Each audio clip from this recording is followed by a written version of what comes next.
So Sadhguru, this is probably first time a person who's asking questions is more anxious than the one who has to answer. I'm also saying I've seen, though I never cared what happened with my examinations and stuff, there are many people who would come prepared with, papers and stuff to copy. But I've never seen anybody copying questions. I just want to tell everyone here today, Sadhguru actually drove 1,200 kilometers on bike from Tennessee to Toronto just to be with us.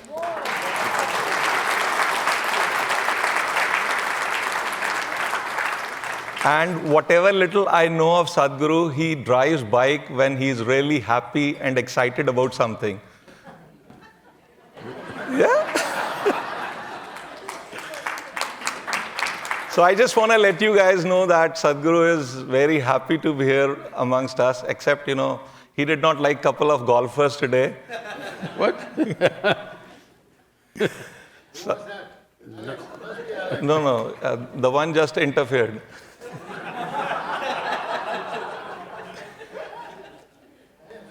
So Sadhguru, we all are immigrants here and we come from different countries and we've chosen Canada to be our home. So maybe I'll start with first question which probably will resonate with everybody here in the room. Today the theme of our discussion is conscious living in a fragmented world. So we need a lot of guidance, light and wisdom from you for all of us. And hopefully we all will go back tonight with a lot of positivity and a lot of joys in our heart. So I just want to ask you to start with, what does it mean to live consciously in a world where people are constantly torn between identity, ideology, and insecurity? So what kind of world am I living in right now is my idea, isn't it? Hello? It's my idea that this is the kind of world. Like you said just now, I did not like a couple of golfers. I didn't know who those couple are, you made up.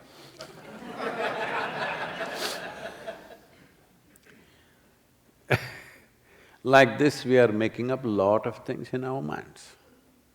And then we make up so many things in our mind. We love this person, we hate this person. Who made it up? Hello? Who made it up? Both your love and hate made up, isn't it? I like this person, I don't like this person. Who made it up? Hello? Don't say we, huh? What is that? We is dangerous. I made it up, isn't it? So, you're essentially misunderstanding psychological process as existentially true. It's your psychological stuff. Your psychological stuff should be happening the way you want. Hello? Yes or no? Yes. This is a conversation, this is not a sermon, all right? Your psychological structure, your thought, your emotion must be happening the way you want. It's yours. Because your surroundings will never happen 100% the way you want, ever. Even if you're just two people in the family, is it happening 100% the way you want? No, it never will. If it's happening 51% your way, you have the controlling stake. If you try more than that, there'll be no situation. Yes or no? So, that is the nature of the world. It doesn't matter how hard you try, never ever any situation will happen 100% the way you want. But this one person, this piece of life must happen the way you want. If this doesn't happen your way, you're a lost case. So, world is fragmented, this is happening… Arey, world is full of… See, world is not fragmented. Did you find… you carry your own oxygen bag everywhere you go? No. You're breathing from the atmosphere where everybody else is breathing. Hello? You guys also breathing the same? Where is it fragmented, I'm asking? Nowhere is it fragmented, except in your head, isn't it? World is not fragmented. You're fragmenting it in your mind. Why? Because you must understand your perception is like this. If you see this part of my hand, you cannot see this part of my hand at the same time. Even if you take a grain of sand, if you see one part, you can't see the other part. Because this is how your sense organs are. They were just built for your survival process. What you see, hear, smell, taste and touch, if they're sharp, you will survive well, efficiently. If this is not working, this is not working, your survival is a big question mark. Yes or no? So instruments of survival, you're trying to use it like it's everything. Every piece of information that you have in your head, the data in your head, is all from these five sense organs, isn't it? What you see, hear, smell, taste and touch, this is how you know the world. So this is why you're fragmented, because it's giving you bits and pieces of information, never a full picture of anything. But with a few pieces, when you make a full picture, it's like I gave you a jigsaw puzzle, 1,000,000 pieces, but you found 5, and you put them together and said, wow, this is a moose. It's a Canadian joke, you must get it.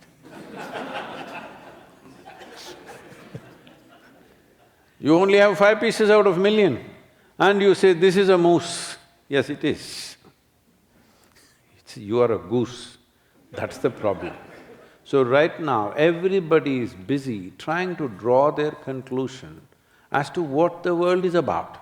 How many pieces of this universe do you have in your head, I'm asking? In this cosmos, where it begins, where it ends, neither the men of science are aware where it begins, where it ends, nor the people who claim to be their men of God, or nor are they aware where it begins, where it ends. Is it okay what I'm saying? Hello, sir? Nobody knows where it begins, where it ends. How many pieces of this cosmos do you have in your head for you to draw a conclusion? The silliest damn thing about the human being is, they have drawn conclusions from a few pieces of… micro pieces of information that they have. What we know about this universe, what we know about our existence is minuscule compared to what it is, yes or no? With this minuscule, if you draw conclusions, is it foolish or not? Hello? You don't want to say that, okay, it's all right. So, you can draw enough conclusions for transactional life.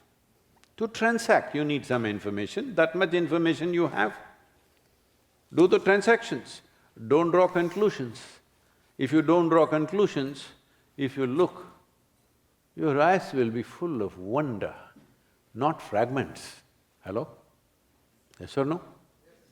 If you look at a leaf, leaf, not the flower, you still don't know one leaf on this planet fully, yes or no? With all the scientific exploration, you do not know one atom in its entirety. You know how to use it, you know how to fuse it, you know how to break it, you know how to destroy somebody's life with it, but you don't know what it is yet.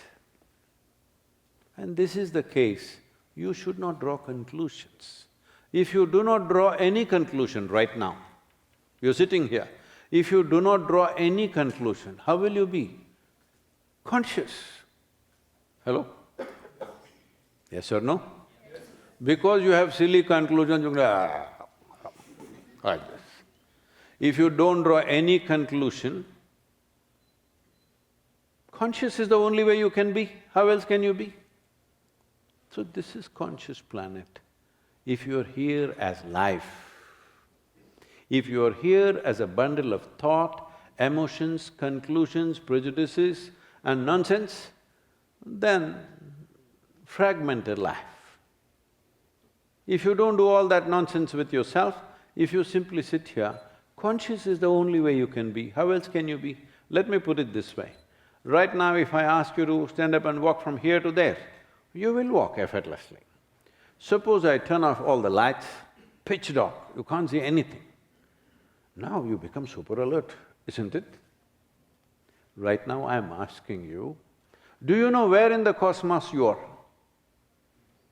Do you know where this small mud ball that you call as planet is right now placed in the cosmos? Do you know? No. Do you know where it's going? Do you know it is spinning at approximately 1,000 miles per hour? Are you feeling it? Hello?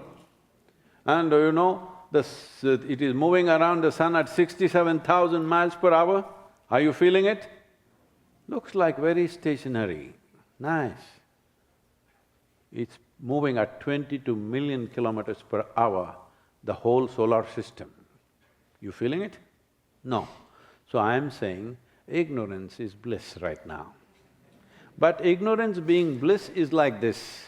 If you jump off a mountain or an airplane, have you anybody done free, diving, skydiving? Nobody? Yeah.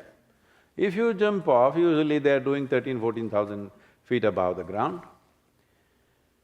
For 7,000, they're letting you go free without opening it. When you're free falling, you look blissful, wonderful. Don't even know whether you're going up or going down.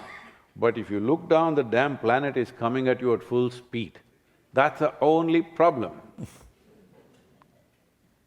This happened once. One day Shankaran Pillai fell off the 3rd floor of the building and he screamed.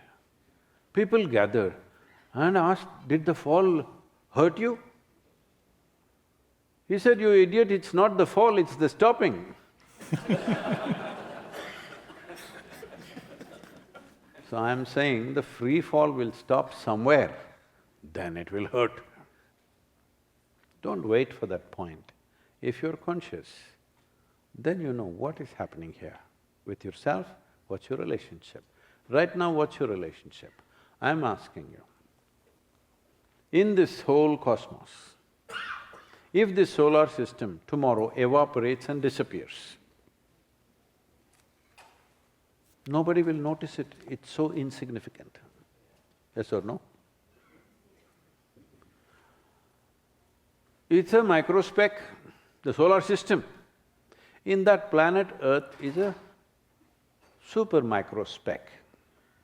In that Canada is a super microspeck. In that Toronto is a super microspeck. In that you are a big man.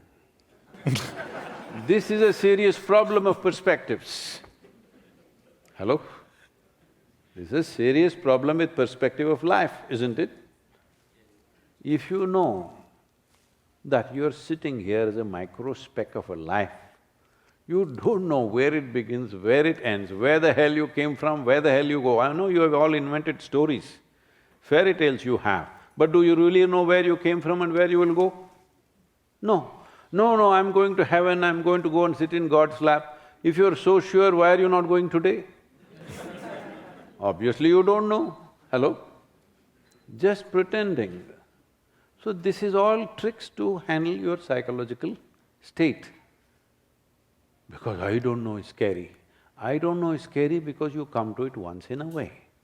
If you are with it every moment of your life, I do not know is the greatest possibility in your life. Everything that human beings know today has happened because somebody saw, I do not know, isn't it? Everything I do not know, I'll make it up in my mind and believe it. This is a disastrous way to live. Conscious planet means this, that first thing is you realize you don't know a damn thing about this life. Is that a fact or am I beating you down? Absolutely. It's a fact. If you live with this fact, I don't know beginning and the end of this, I don't know where it begins, where it ends, what happens, but here I am. Now everything is a miracle. Hello? Life is magical The planet is spinning at 1,000 miles per hour and we are sitting here talking nonsense. Isn't this magical? Hello? So enjoy the magic of life. Don't get caught up in the misery of psychological structures. What you build in your mind is your making. Hello? Pleasant or unpleasant, love or hate, like or dislike, joy or misery, built in your mind is your making. Yes or no? This happened. Can I tell you a joke? Is it okay? You serious guys, that's what I'm scared of. Can I tell you a joke, sir? If you build a castle in the air, you know the term, you built a castle in the air. If you build it in full detail and great beauty, I appreciate you because you have fantastic imagination. So wonderful. So you built a castle in the air and everybody clapped their hands, fantastic. Then after some time, you started believing it's for real. Then we say you are neurotic. After some time, you started living there. Then we say you're psychotic. And after some time, somebody started collecting rent for that castle. We call him a psychiatrist.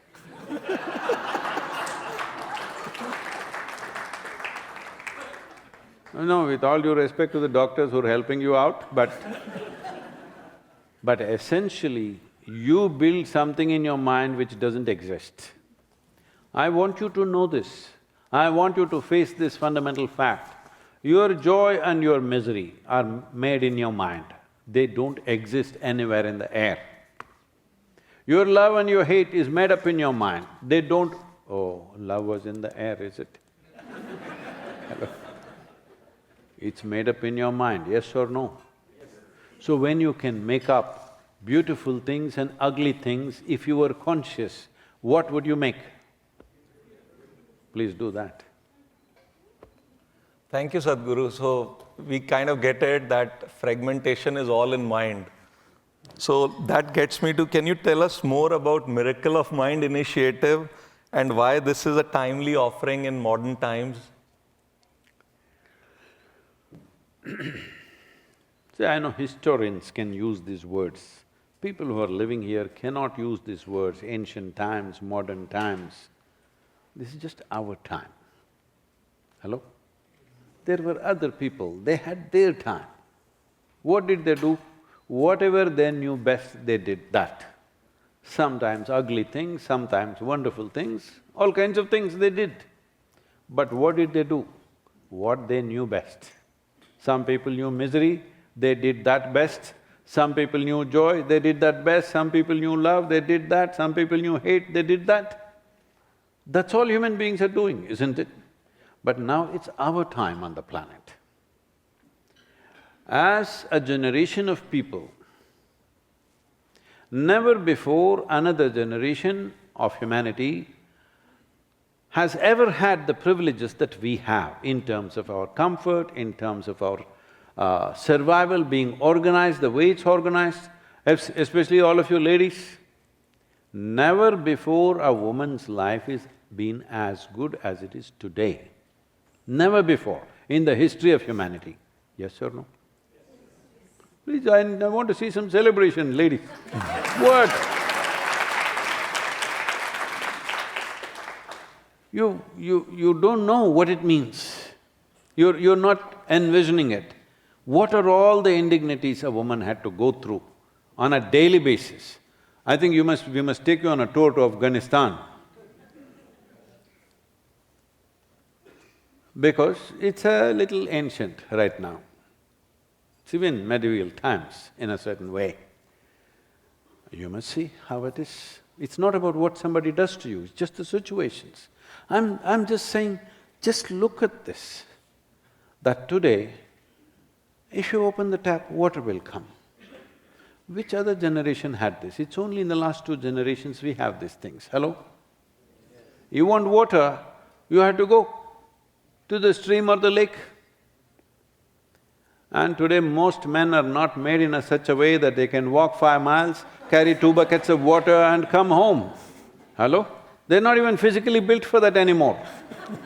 Yes or no? So these are not small things. You shit and you just press one button and it goes away. No, it's not a small thing. Just imagine you didn't have this arrangement. You had to go out somewhere looking for some privacy. Do you know how horrible it would be, daily your morning life? Yes or no? Just look at this. Look at this, you can go to a shop, what you need for the next 1 month you can buy and come. This has never been so in the history of humanity. So our survival was never organized like this. When survival is well organized, this is the time for human beings to rise. Otherwise, our entire time and energy is consumed in just organizing food, organizing shelter, organizing little comforts. Yes or no?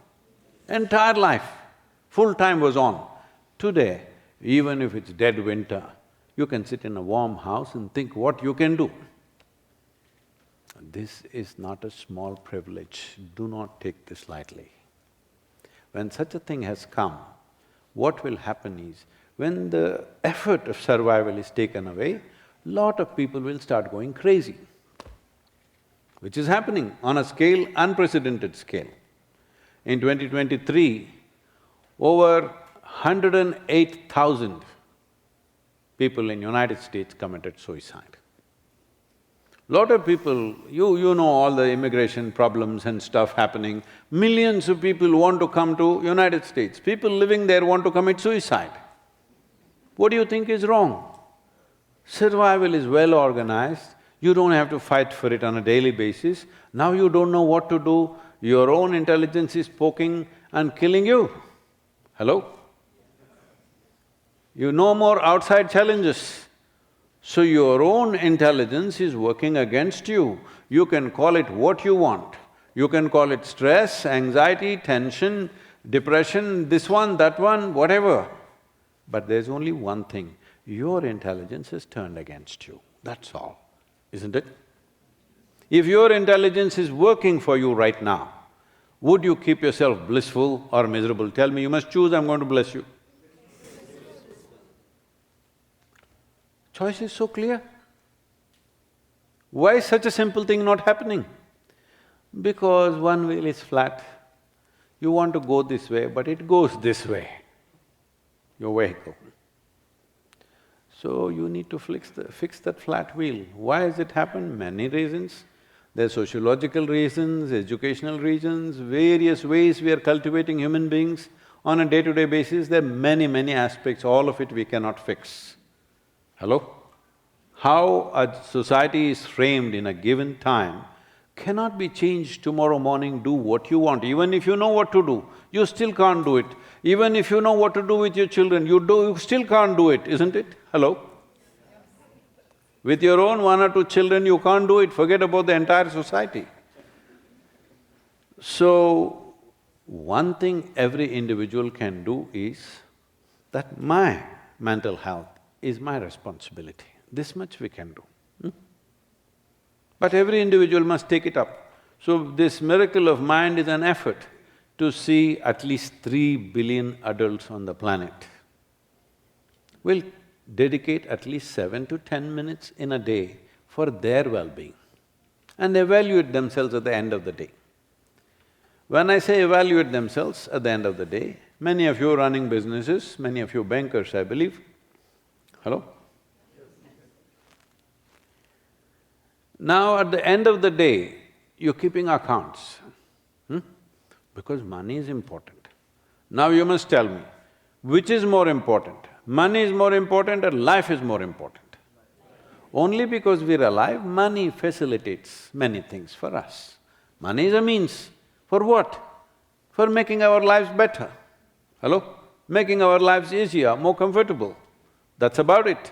Money is not a goal by itself ever, but we are keeping accounts of the money. See, when you are 5, 6 years of age, all of you, your face was like this. Exuberant, simply. Hello? No.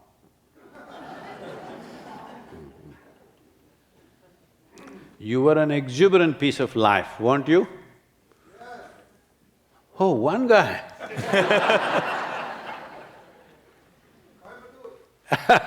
See? Now, a life which was so exuberant and bubbly, when did all the fizz go out and become like this? When did it become like this? When did it happen? You didn't notice. It's just like becoming overweight. 10 years you simply ate whatever you wanted.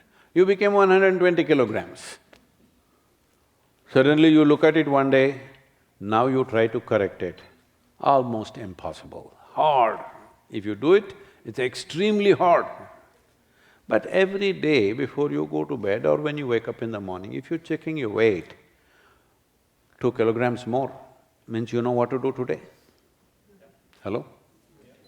Similarly with your mental health, with your life's exuberance, from the age of 5 you'd kept accounts, by the time you were 30 you would have been ecstatic. But instead you became like this.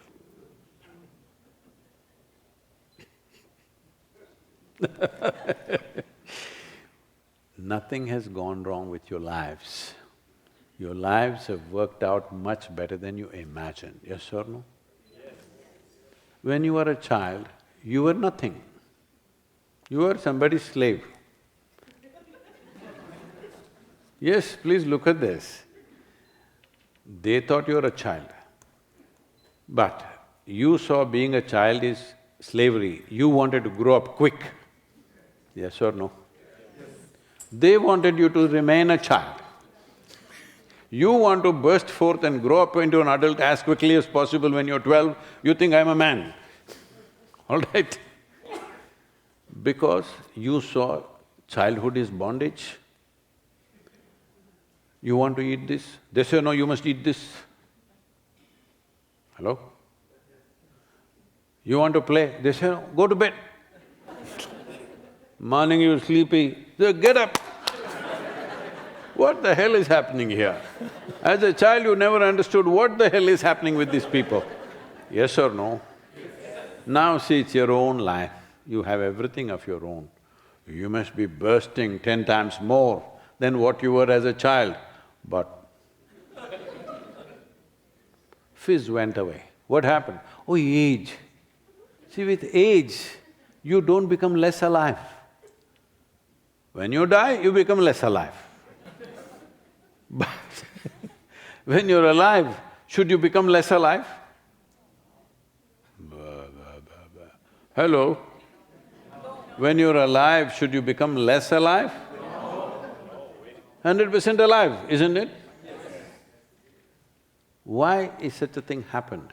Because your mental structures are such and you're not keeping accounts. From yesterday to today, am I better or worse? Every day you must keep accounts, isn't it? So this is a simple app called Miracle of Mind which we launched. It's an intelligent app, it'll get better as we go. We have taken 2 years plus to create this and it's offered free to the world. The idea is in the next 24 months, we want to have at least 3 billion people closing their eyes for 7 minutes a day. Do I have at least 200 additions? Just to tell you, we launched it on the Mahashivaratri night. In 15 hours, we crossed 1 million downloads, which is faster than ChatGPT, I heard. So, there is a need. The need is so, radical that it's scary.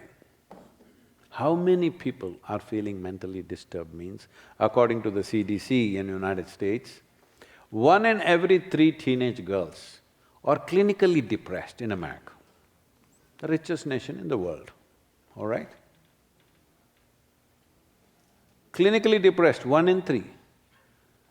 Many of you, people who are a little my generation, a little younger than that, our idea of a teenage girl is she's giggly and bubbly for no reason. For everything she'll giggle. Hello? Now 1 in 3, 33% of them are clinically depressed. 17% of them have attempted suicide at least once before they're 18. Fortunately, they're not successful, or I don't know, it's a fortune or misfortune. Because suicide, the death of the suicide is not the great disaster. The suffering that one goes through to get to that point, that is the disaster, isn't it? What a human being goes through to go against the fundamental instinct of this life being precious to even an ant. Even an ant shows that its life is precious to it, isn't it? Does it say, "I'm little ant, kill me"? No, life is precious. It's naturally instituted in us.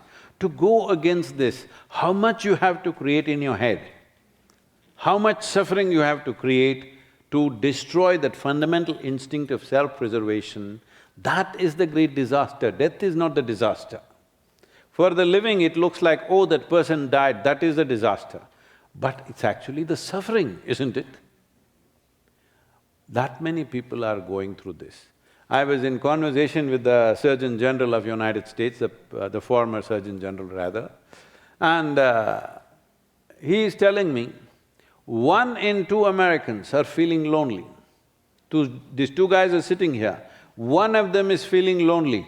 What the hell is happening to the other? Loneliness means it's the incubation period for mental illness, just know this. You're sitting here and you're feeling lonely. This means you're cooking it up, you're going there. Just a question of time and situations, how quickly you go there. It's happening, isn't it? And today, World Health Organization and many other experts are saying there's going to be a mental health pandemic.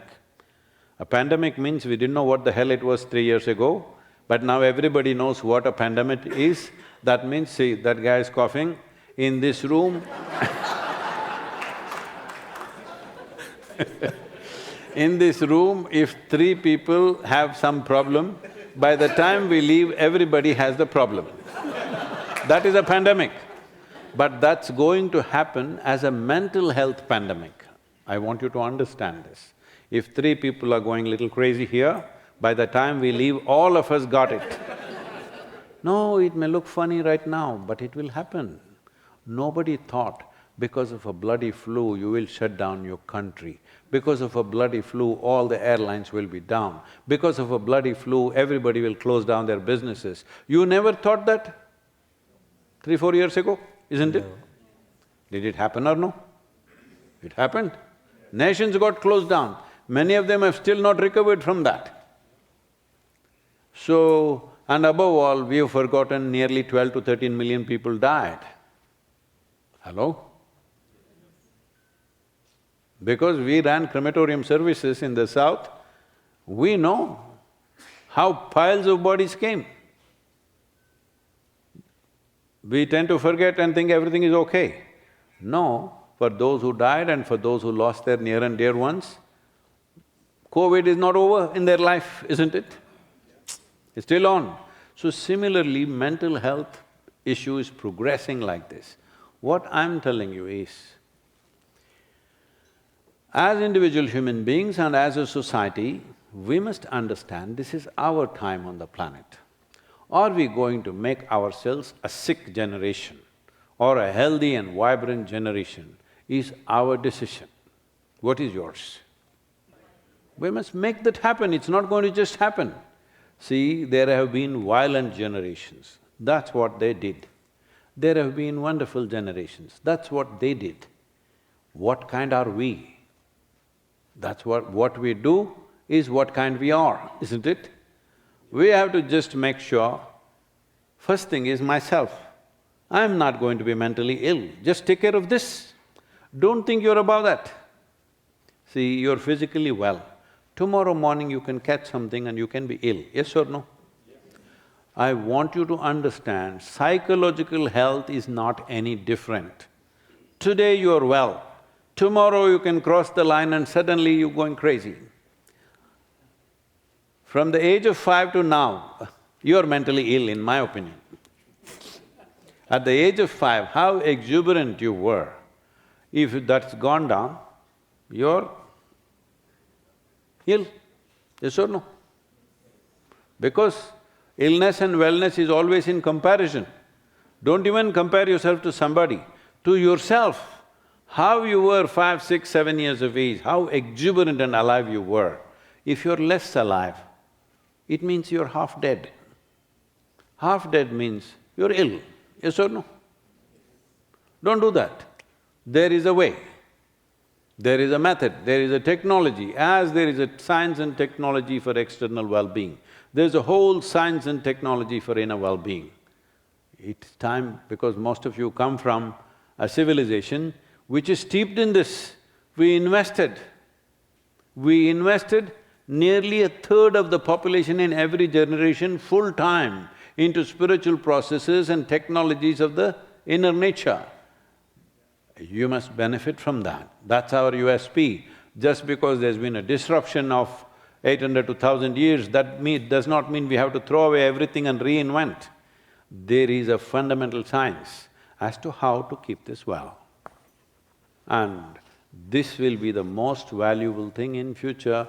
Still there are wars and famines and nonsense, unfortunately, but even if they all get solved, the biggest challenge for humanity will be how to be well within ourselves when outside well-being is handled. A room like this, I'm saying, a room like this, after sunset it is lit and it's at the temperature that you want, and if I speak here, you can hear there. A room like this, if 1000 years ago, if you brought somebody inside this room and told him, this is heaven, would he believe me or not? Yes, absolutely. That's where you are, don't waste that.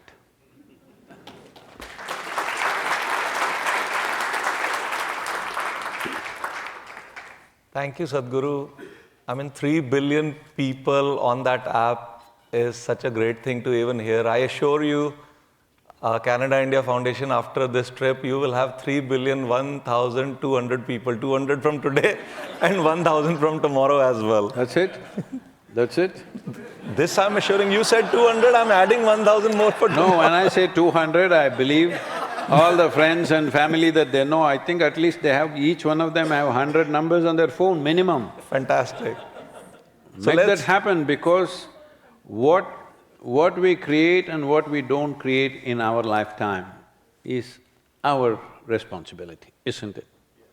Whether we make wonderful things happen or we just let things run whichever way it runs.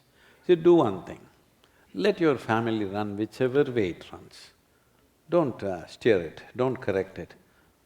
You will see what will happen to your family, it'll be like the street. Yes or no? Yes. Hello?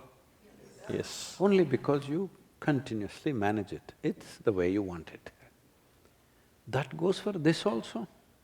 Hello? Every day, your physical body, your mental structure, you must manage that. And not just that, everybody that you interact with, either in social circles or business circles or whatever, you make sure all of them are well, because then it'll be a joy, these transactions. To do transactions with people who are a little crazy, you know how hard it is?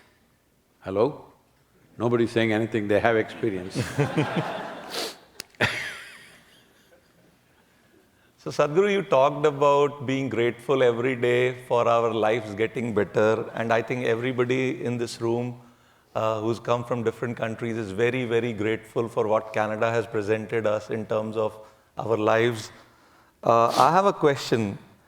As multicultural immigrants to Canada, how can we reconcile our deep love for our motherland with our loyalty to our homeland, which is Canada, especially when expressing that love is sometimes misunderstood? See, you love your wife. She's here, so I'm assuming and saying. No, I do. I do. You must express it to her. You must not tell everybody, I love my wife, I love my wife, I love my wife. You must express it to her, it's wonderful. You express it to him and him, it's not it's ugly, that's what it means. You must express it where it matters. You express it everywhere, it won't work. Hello? It'll become ugly. So we don't need to express our love for our motherland in our homeland?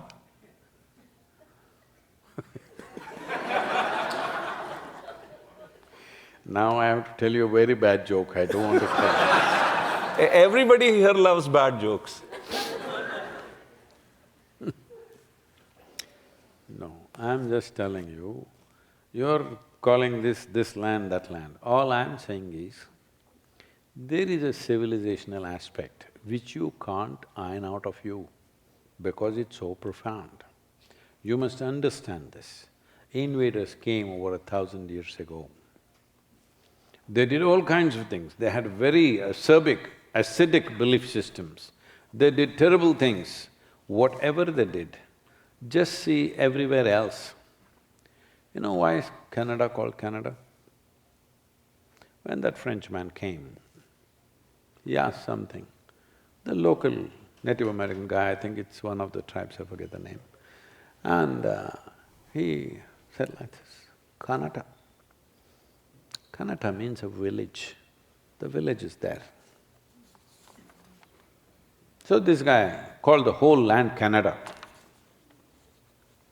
So, what I'm telling you is, wherever people went, there the local cultures and civilizations got completely evaporated. Not eradicated, evaporated. One land where it could not happen in spite of the worst kind of brutalities that land faced, it's not been well recorded, but if you look at it, in last 800 years, what's happened in India is worse than what happened to the Jews, what happened to the African Americans in Africa, what happened to the Native Americans here, worse than that. But we still retained, not because we are more resilient, simply because the civilization was so profound that people who came there got mind-boggled. Who are these people? So the profoundness of that civilization, you can't wipe it out. You can call it a love affair if you want, but you can't wipe it out. So live it, no problem. But you don't go about telling everybody, I love my wife, I love my wife. You tell her, it'll be nice. Got it. I think most of the people in the room got it. Sadhguru, as someone who speaks to the world from both ancient and futuristic perspectives, what do you believe is Bharat's, India's greatest gift to the world? Oh, he wears his love on the sleeve. So it's like this, there are many ways to look at it. One simple way, because considering time, I think I've overshot my time, have I? No, we are good. Nobody wants to go. So, see, what is Bharat? Bharata means bhava, raga, thala.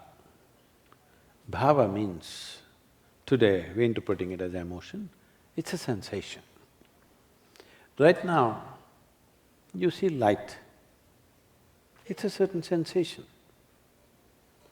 If you do not know this, your eyes do not see, it's your mind which sees. Hello? You know this? See, in your eyes, there is no color perspective. Color is made up in your mind. There is no color in the world either. Right now, this looks pink, not because it's pink. It is just emitting a certain level of electromagnetic energy. Your mind interprets this as pink. Suppose we knock you on your head, it's possible your mind will show this as green or something else. It's possible. So, this is a magical mind that you have. Just imagine one thing. Suppose your mind stopped interpreting color. You saw everything just black and white. the whole world would change, isn't it? Hello? Just see what your mind is doing. It's giving so much perspective and color and form and everything. That's not how physical realities are. That's how it's showing you. The way it's nice for you. This is the peak of evolution on this planet. Do you agree with me? You're the top of the pile of the evolutionary process? Are you on top of the world? I'm asking. Or why the hell you're not feeling top of the world? No, because somebody else seems to be doing better than me. No, the important thing is, in terms of life, you're on the peak of life compared to any other trillions of creatures which are there, from microorganisms to where you are top of the line production on this planet, yes or no? Yes. So, what is it that civilization can offer to the world? Well, in many ways, what that civilization fundamentally stands for is the only solution that you have for this world. Because… No, you're saying this out of your love for your land. Let it not be so. Let it not be because of, I'm identified with this, it's great. No, we must explore this and see. Bharata means, bha is sensation. All experience of life right now is sensation. You eat something, it's a sensation. You feel something, it's a sensation. You see something, it's a sensation, yes or no? So it is bhava. This is what is the nature of your life. Raga means it's the tune. No, not that one. That's not the tune. The raga of life is not yours and mine. The creation has set a raga. It's happening in a certain way. Whether you figure this or you don't figure this, it's happening in a certain way. People are always wondering, I am a good man, why am I suffering? This guy is no good, why is he having a good life? This is going on in people's minds. The thing is, he's found the rhythm for the raga. You have not found. So, thala is the rhythm. If you hit the right rhythm, your life will become a dance. If you don't hit the right rhythm, you will get crushed by the dance of life. Same dance. If you're in the dance, it's fantastic. If you're on the floor, ugly, isn't it? So it's bhava, raga, thala, bharata. We call the country by that name because that was the fundamental science we invested in. How a human being find his thala or her thala so that your life process becomes like a dance. When I say a dance, of all the things that we can do, dance is the most exuberant and wonderful and pleasurable thing we can do. So, if your life has to become a dance, then you must hit the right thala. Tune is like this, but you'll get crushed.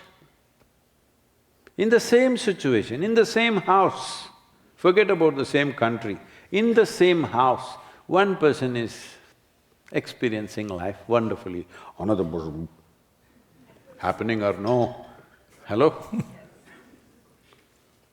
Is he doing that? She's saying yes. It's okay. So, it is a question of whether you find your thala or not. Raga is nature's creations happening. Bhava is a consequence that you have. Whether this is a wonderful sensation or this is an ugly sensation, depends on how you have tuned yourself to the tune. Tune you cannot set, life has set the tune. You have to find the thala so that your bhava is bursting in blissfulness. This is the greatest offering. Rest of the world, I'm not trying to make a negative commentary. All I'm saying is, rest of the world generally believes, maybe not everybody today, but cultured to believe, The only place where things can really work out is after your death in another place called heaven. Yes? Heaven is the worst crime that humanity has created on this planet. Because when I say there is heaven, I'm saying this is not the place to live well. There's another place where you will go and live well. That's why I said, if you're so sure, why are you not gone before me? What are you waiting for? You don't know, you're bullshitting yourself and the whole world. Hello? You must stop this.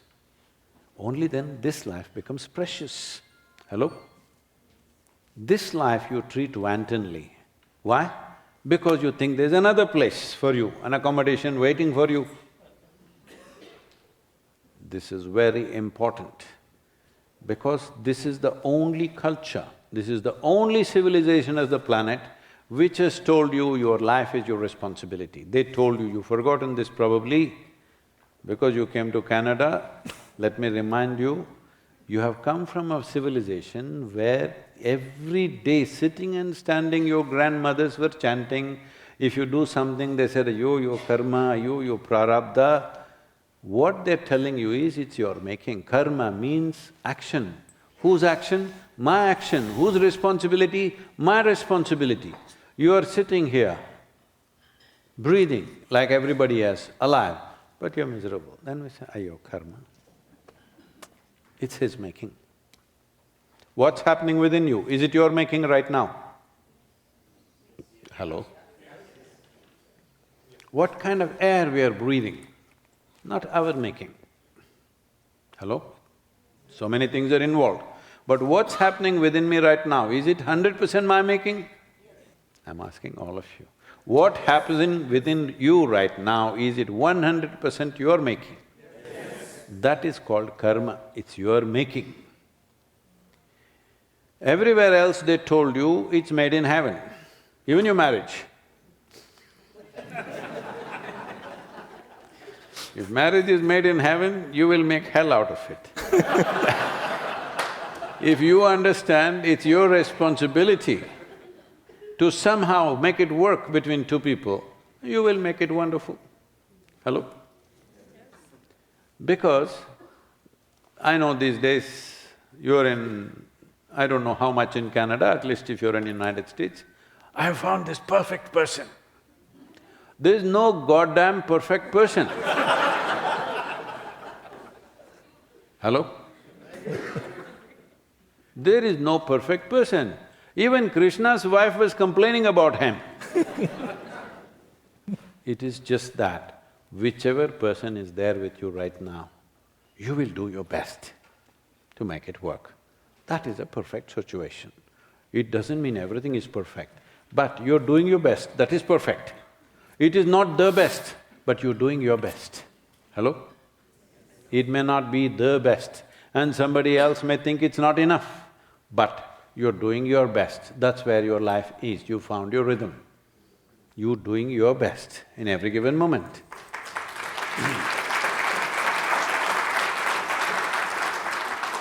This is karma. So essentially, you come from a civilization, can I tell you? Because he's been telling me a different story, so let me tell you. Is it okay? Are you ready for any kind of truth? Yes. The truth is, you come from a civilization which is a godless civilization. We are the only culture in the planet right now who is conscious, we made the gods. Everybody thinks gods made them. Yes, see, there are many manifestations on a daily basis for you. For example, you all celebrate some Ganapati festival here? Yes. So we make the Ganapati 15, 20 days or a month, we worship him like he's our focal point, he's everything. Then we go and drown him in the lake. We do the same thing to Durga. What does it mean? We make them, we energize them, we make them work for us in a certain purpose of our life. When it is done, we dissolve. This is a very conscious civilization. This is not a civilization of belief systems. This is a civilization of seeking, of quest, of knowing. You can only know if you realize you do not know, isn't it? Hello? Everything you do not know, you just believe. Belief is the poison that you have swallowed. It'll work slowly. More things you believe, less alive you become. If, as I said, if you have to walk in darkness, you will be super alert, isn't it? I do not know is darkness. So in the yogic culture, we never identify with our knowledge. Even if you have digested all the libraries on the planet, what you know is a minuscule, yes? What you do not know is boundless. If you identify with your knowledge, you will become a minuscule. If you identify with your ignorance, you will become boundless. So we always identify with our ignorance, what we do not know, so that you are a living possibility every moment of your life. You are not a conclusion, you are an ongoing story. Keep it that way. That's the greatest contribution Bharat can make to the world.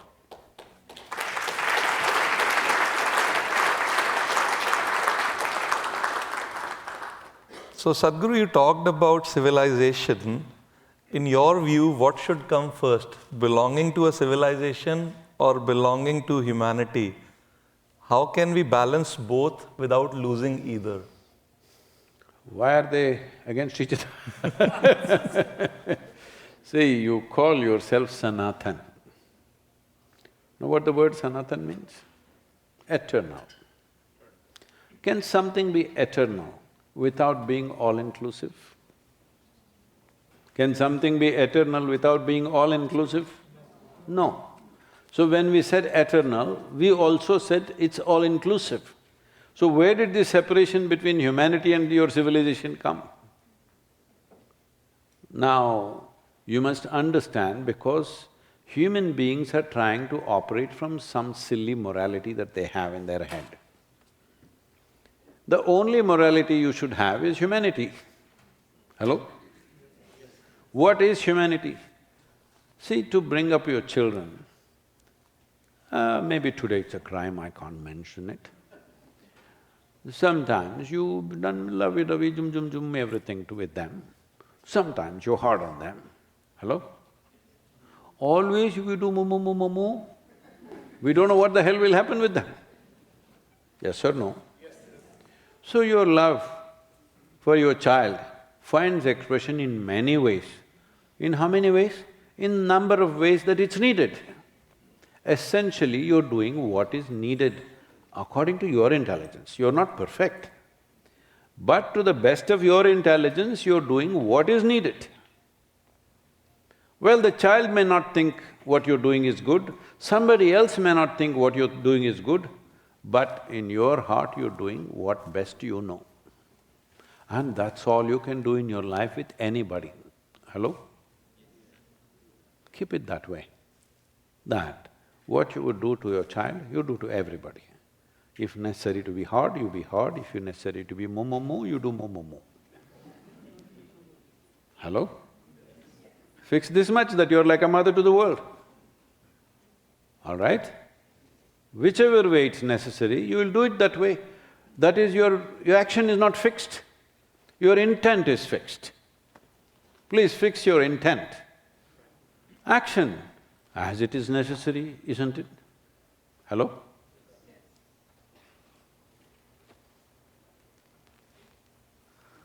So Sadhguru, if you had one message for the next generation, what would you say to help them live with clarity, confidence and connection? Do not listen to the previous generation.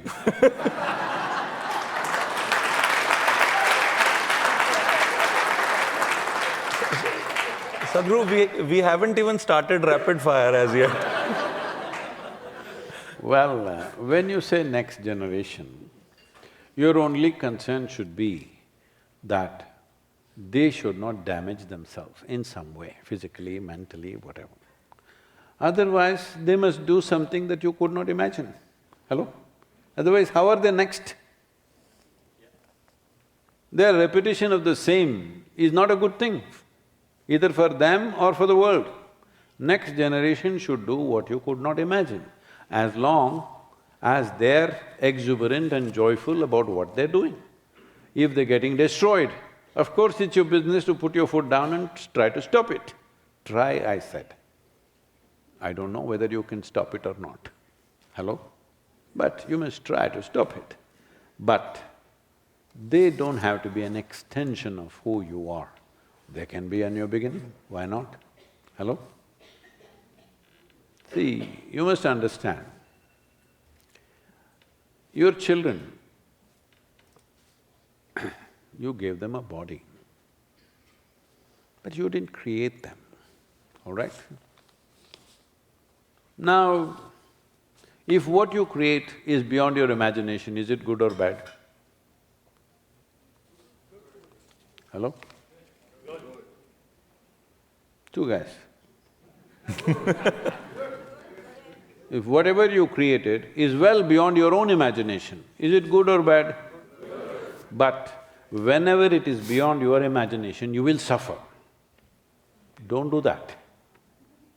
As long as they're well, they're happy and they're exuberant and they think they're doing something meaningful which seems absolutely meaningless to you, it's okay. But if they are moving towards suffering, if they're damaging themselves, it's your business to stop them. Sadhguru, will move to last question. Okay. World Why are is you a… announcing all this to me? I know you're very particular about time. Sadhguru, I have never seen our president so nervous. Sadhguru, world is a big multicultural society today. What would true multicultural harmony look like from a conscious lens? See, culture is just a color that we wear. It is not an instrument of knowing. Let's understand this. Especially Indians must understand this. Culture is a color. Wear it proudly, enjoy it. The food that we eat, the clothes that we wear, the languages that we speak. If I speak my language, you can't understand. If you speak yours, I can't understand. Wonderful, isn't it? I can abuse you without you knowing about it. You Gujaratis are doing it or no? Come on. So, a kaleidoscope. When you say multicultural, don't think India, Canada. Within India, it's a kaleidoscope. One guy doesn't look like the other. If you travel 50 kilometers, they speak different, they dress different, they look different, they eat different, everything different. Yes or no? Yes. So that kaleidoscope evolved over a few thousand years, 10, 15,000 years. Don't destroy it because you can't recreate it. You can't recreate it, it's happened. We must keep it that way. It looks like one big chaos, but it is not. See, there are two kinds of organizations. If you go out, there's a manicured garden, it's one kind of organization. If you go out deep, nothing may be left in Canada as far as I know, but some parts are there. At least if you go into a tropical forest, a forest looks like a kiosk, but it's a fantastic organization. The manicured garden, if you don't tend to it for 3 months, it'll be a ruin. Forest, nobody has to tend to it, million years later, it still thrives. Tell me which is a better organization. It looks like everything is one big chaos, but there is a certain order, there is a certain organization. Indians, Bharat, is like a swarm of bees. Each one is going in their own different way, but on the whole, the swarm goes where it wants. Everybody is whoosh, but in the end, the swarm goes where it has to go, it never gets lost. Only if you got in between, you got a little bit of treatment. Otherwise, it always goes where it has to go. But for one who is watching from outside, it looks like one big disaster. This has been the geopolitics of the world. You must see the internal reports of MI6 and also in United States. They all supported someone else and backed somebody else all the time because they all saw India is going to be the biggest disaster from 1948 onwards. But have we not defied that? Because we are buzzing bees, everybody thinks we are confused. No, we're questioning and debating everything all the time. Even when the so-called divine entities came, all they got was questions. The guys never got around to give us a commandment. Shiva opens his mouth to his beloved wife. She freaks him with questions.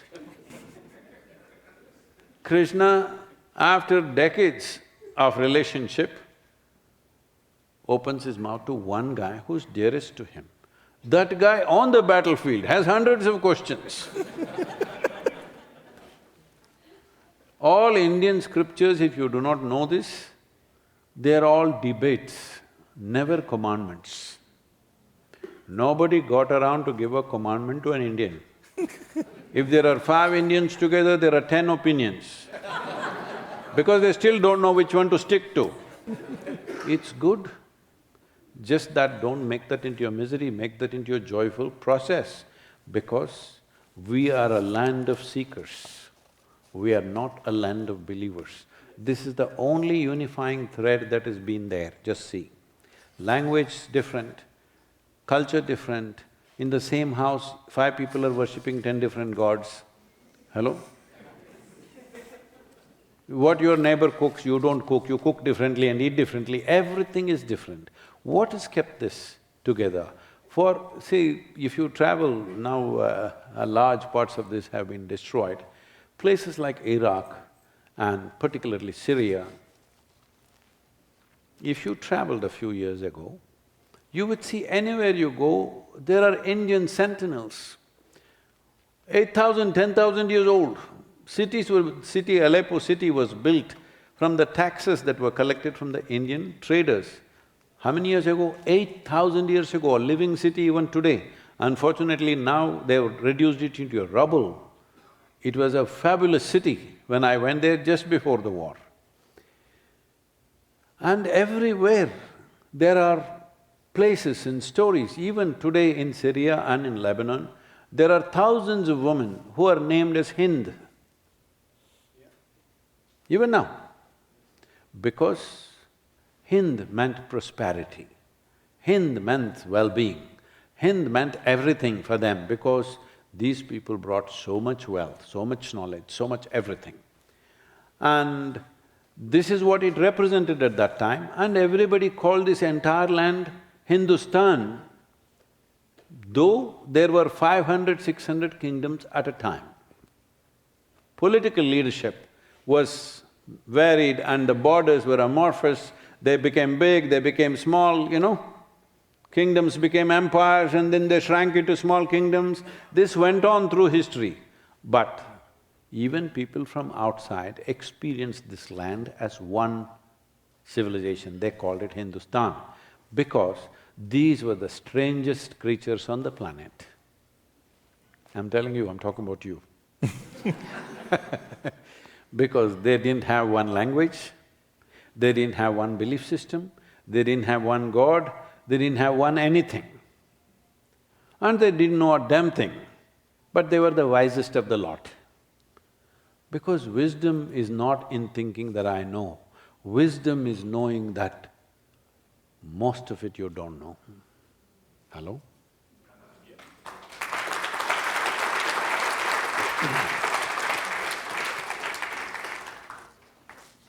Sadhguru will just end with a quick rapid fire. Oh, just this couple also of you got. questions. If you fire at me, I'll also fire. No. I saw you fire very well at the golf course. Prime Minister for a day, what's your first move? Of Canada or India? Pick your country.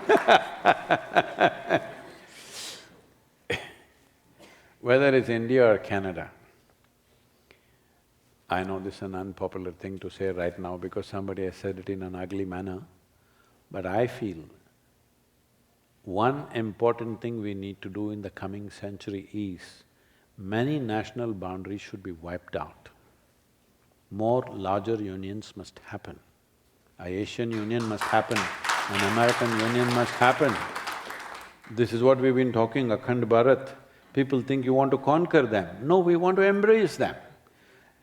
It is not to make it ugly, because the national boundaries are one of the biggest tolls on humanity, isn't it?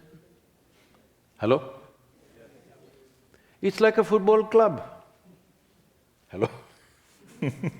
See, right now, IPL teams are fighting. Chennai people boo the Mumbai people. Just you get identified with the team. And all these 11 players are not even from Chennai. They're from all over the place. But, see, I'm saying human mind is like this. You can identify with anything and think this is it. Because here it's happened about 200 plus years ago maybe, in India it happened just 75 years ago, you draw a stupid line and then you fight for it and you die for it. How stupid are we? Hello? Yeah. See, there's one great example. When World War I happened, a terrible war for those times, then we formed that, what is that, Nations… what? League of Nations. And we thought never again we'll fight another war, at least in that part of the world. Then within a few years, everybody prepared for the next war, obviously. World War II became much bigger because everybody was better prepared, more armed. Is it yes or no?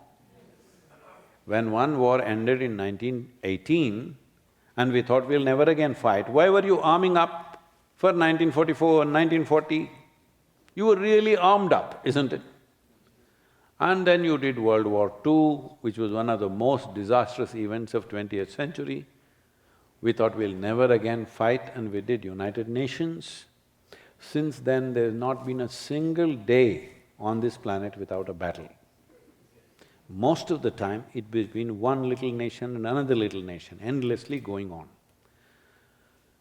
I feel a time has come where still the time has not come that we can embrace the whole world and say one humanity, still that time has not come.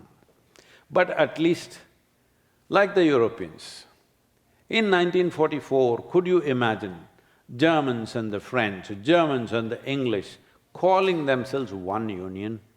In 44, could you imagine? But within 50 years, they did that. I think it's tremendous wisdom. Hello? Today you can travel through Europe like it's one country, you can do business like it's one country, they're still maintaining their cultural identities, that's good, you don't have to unify everything, you don't have to make world uniform. But removing the barriers in our minds is very important, because we are understanding geographical boundaries like absolute boundaries. They are not absolute. Hello? Lines that we draw are not absolute boundaries. When we are trying to breach the boundaries of space, what are we not able to breach the stupid boundaries that we have created? So, whichever country you make me the Prime Minister, one day is not enough because, to change people's mindset. But we must, in the next 80 years that we have in this century, we must work towards just having 4 or 5 big nations on the planet. And disarm and learn to do business, culture, many things, wonderful things. But right now, with small boundaries, fighting will not stop. Fighting will not stop. Don't think that country is evil, I'm good, you are this, you are that. No. The problem is there is a boundary, artificial boundary. If somebody steps over it, he must be shot. Hello? It's happening. India-Pakistan border, some drunken guy just steps over and he gets shot. He is nothing, all right? He is just some idiot, got drunk and crossed over the boundary and they'll shoot him. How unfortunate. Who drew this stupid line? Just it didn't exist 75 years ago. So I'm saying we must strive to see how to at least, if not wipe out, at least dilute the national boundaries. At least make it like Europe, that you can, continents separated by nature. All right, you can stay that way for some more time, but a time will come for that also to unite as one. But definitely national boundaries must be diluted, if not dissolved.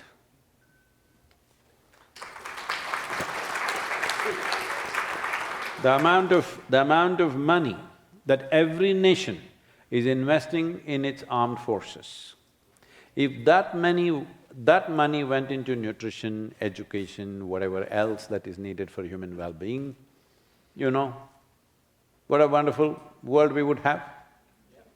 It's the largest industry on the planet. And now everybody is saying you must increase your budgets for military.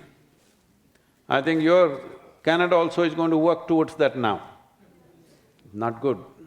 It may look like, oh, we will also be fully armed, we will also fight. It may look good. When we fight, it is not good. It's only some idiotic historian who writes a glorious war. A war is never glorious for the men who go there. It's a terrible prospect for everybody. Hello?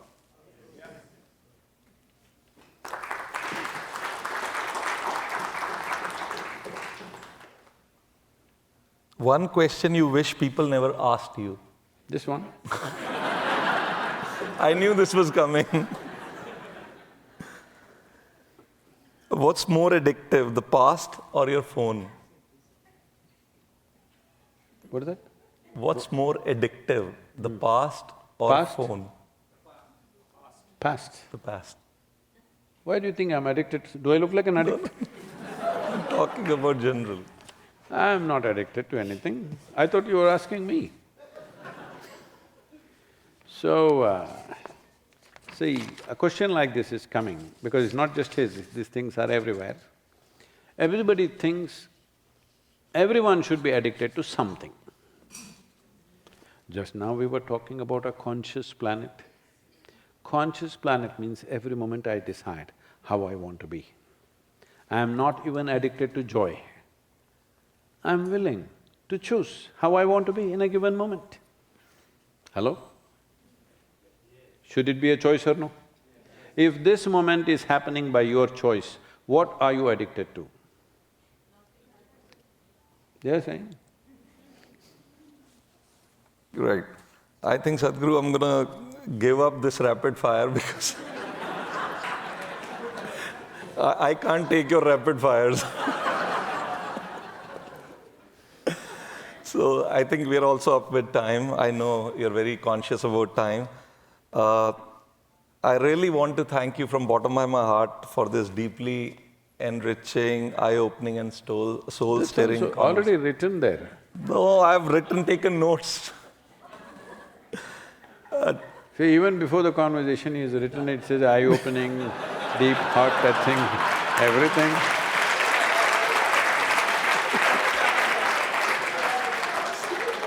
So, we all are really grateful for your time, and I hope…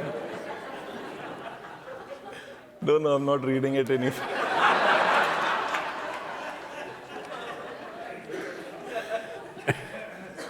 If I will just open one question for any one of you who want to ask, if you have a question that you can't sleep without knowing. Yes? Please, if you can take that microphone, yeah, please. I'm Dr. Sayan.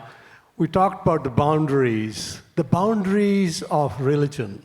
The religion has two parts. One is the part which is very useful to learn what's right, what's wrong, how to live. The other part is groupism. The groupism attached to identity, we give a lot of importance to identity and that partition between us. What are your views on that?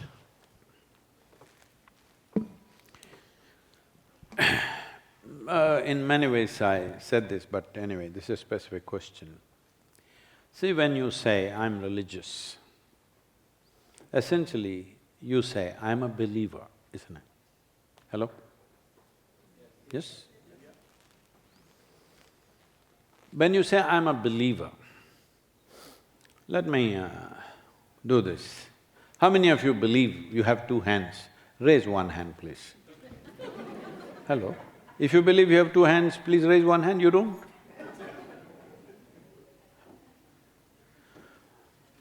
Do you believe you have two hands or you know you have two hands? You know. Can somebody get into an argument with you and prove that you have no hands? If their argument becomes very strong, one slap in the face, he knows you got hands. Hello? So with hands you know, with everything else you believe. Why? Because still you have not become sincere enough in your life. What I know, I know. What I do not know, I do not know. Whatever you do not know, you want to bull yourself and bull the world. Don't do this. Do not pass on untruths to your children. What I know, I know. What I do not know, I do not know. Is it okay? Wonderful and human of you to do this? Yes. That means you have come to a place where you see, what I do not know, I do not know. Now if you take this further, if you press it in, you do not… already we went through it, you do not even know a single atom in the universe. Your ignorance is absolute. Your knowledge is just transactional. Yes or no? So what is the choice that you have? It is not a choice. Once you see, I do not know, it is the intrinsic nature of human intelligence that it will start seeking. You can't stop it. You cannot stop it even if you want to.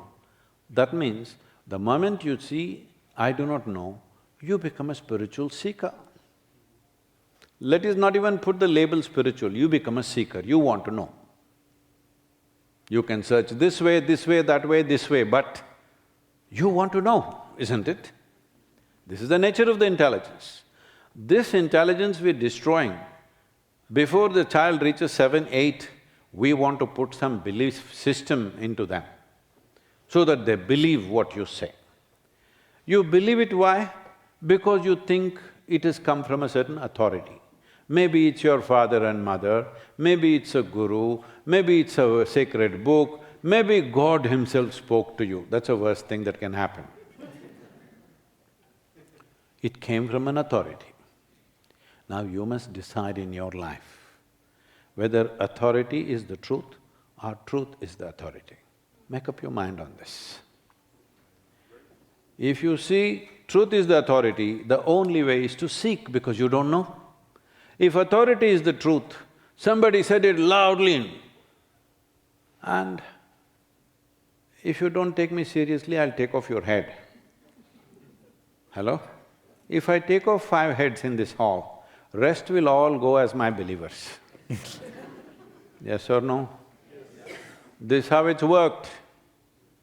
Without the power of the sword and the gun, religion wouldn't have lived, isn't it so? Hello? As it recedes, you will see, right now in United States, I don't know what's this statistic in Canada, in United States, 29% of the people are writing in their application forms, no religion. In UK, 33% of the population is writing no religion. In Western Europe, 43% of the population is writing no religion. Watch my word, if you live long enough, in 50 years' time, over 70% of the world's population will be openly saying no religion. Because either you must be fear or you must be a bloody fool to believe all the things they've been telling you for a long time. So this is why I said, Bharat is a civilization which is a godless civilization. We make our gods, we dissolve our gods, we make it up whichever way we want, because we see them as instruments for knowing, instruments for exploration. The deities and murtis that we created were windows to open into new possibilities. Well, this may sound little odd because you've been told to believe something, but you don't know what to believe actually. Among the 5 gods, how many you have in your puja room? Tell me. Dozen? Huh? More? How many? 5, 6. That's all. If you lived in India, you would have had 30. Okay? Nothing to be ashamed of. Because we created instruments. To make this work, this aspect work, we created one kind of instrument. Another aspect, we created another. Just to tell you, these were also source of knowledge for us. Just look back and see. 6,000, 7,000 years ago, they're talking about astronomical realities, which today modern science is realizing with the most powerful telescopes. They've clearly put it down. How? Like this. You heard of Ramanujam, the mathematician? You saw that movie or something? So Ramanujam, born in a remote village in Tamil Nadu. By the time he's 17, he's a devotee of a Devi. He starts pouring mathematics, notebooks and notebooks of math, not 2 + 2, 4 kind of math, very complex math. What mathematics means is, see, there are many things in the universe, all of it we cannot see. Hello? Most of it we cannot see, let's put it this way. Most of it we cannot see.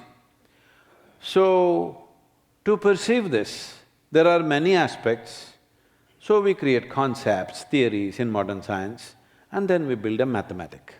If the mathematic matches, we are 99% confirmed that it is the truth, because otherwise the math won't fall into place, it's a language of its own. So he started pouring out mathematics, and then for his livelihood he went to Chennai, working as a clerk in some office, but his mind is in math.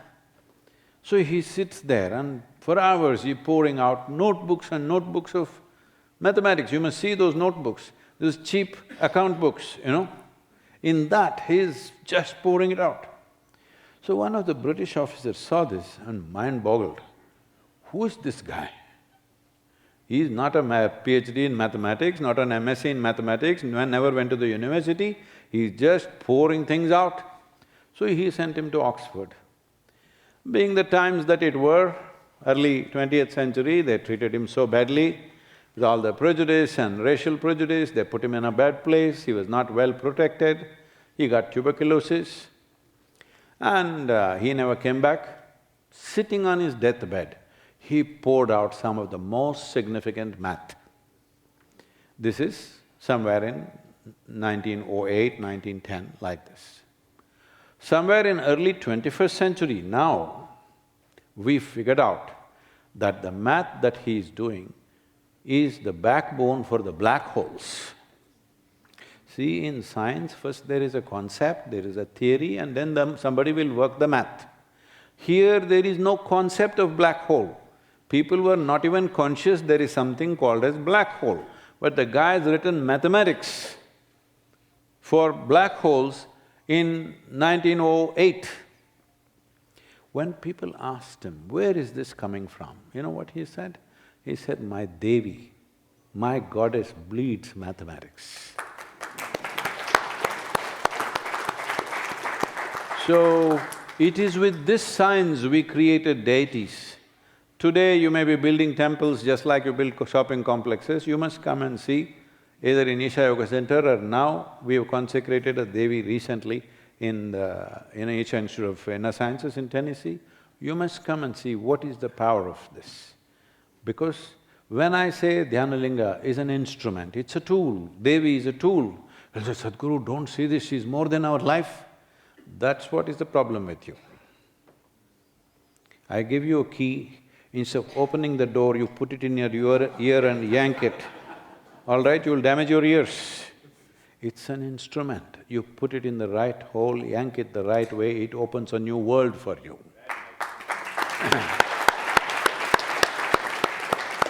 So, this is a godless civilization.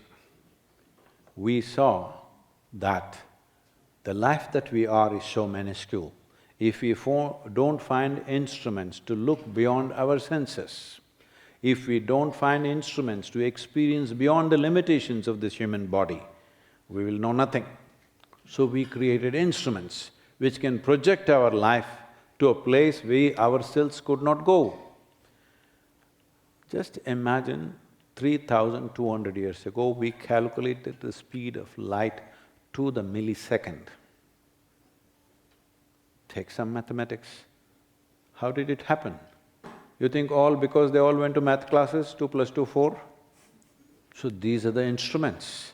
Please make use of this, and these instruments should come everywhere in the world, not as religion, as an inner science. This is very important, because future generations are not ready for your religion, because the idea of religion is to believe something. Anyway, today morning we were golfing with one guy who was Dharma. Where is he? He escaped. Where is Dharma here? No. Anyway, the word dharma, most of you are from North India, so you cut it, you eat up the last syllable and say dharma, all right? It's dharmam in Sanskrit. So dharma or dharmam means the law. This is what Sanatan means, the law. The laws which govern the life process, the laws which govern the universe, how to be in tune with that. This has been the whole effort. Because if you're not in tune with that, you may be brilliant, but you'll be crushed. If you are not in tune with that, you may be strong, but you will be crushed. It doesn't matter what you have. If you are not in tune with the laws of the Sanatan, that means the eternal laws, not eternal religion, eternal laws which we observed, which we did not invent. We observed that this is how it works. If you are not in tune with that, the life process will crush you. It's as simple as that. So, belief systems we have propagated by force. If there was no force, your own children won't believe the nonsense you're telling them. Yes or no? I know you're of a different nature, but generally in the world it's been told there is God in heaven and this will happen, that'll happen. If a child asks a simple question, your heaven will collapse. If there is heaven, Mama, why have we not gone there? Let's go tomorrow. What will you say? No, God will call us one day. You will create more and more lies, isn't it? This happened. Can I tell you a joke? Okay, ma'am? This happened in Alabama. A Sunday school teacher was going full fire. But the audience was not like you, tiny tots, catch them young policy, Going full fire, just for effect, he stopped and he said, "What do you have to do to go to heaven?" Children. Then little Mary, who always sits in the front row, said, "If I scrub the church floor every Sunday morning, I will go to heaven." Absolutely. Another little boy says, "If I share my pocket money with my less privileged friend, I will go to heaven." Correct. Another little girl, "If I do good things, I will go to heaven." Correct. Little Tommy in the back bench stood up and said, "You gotta die first."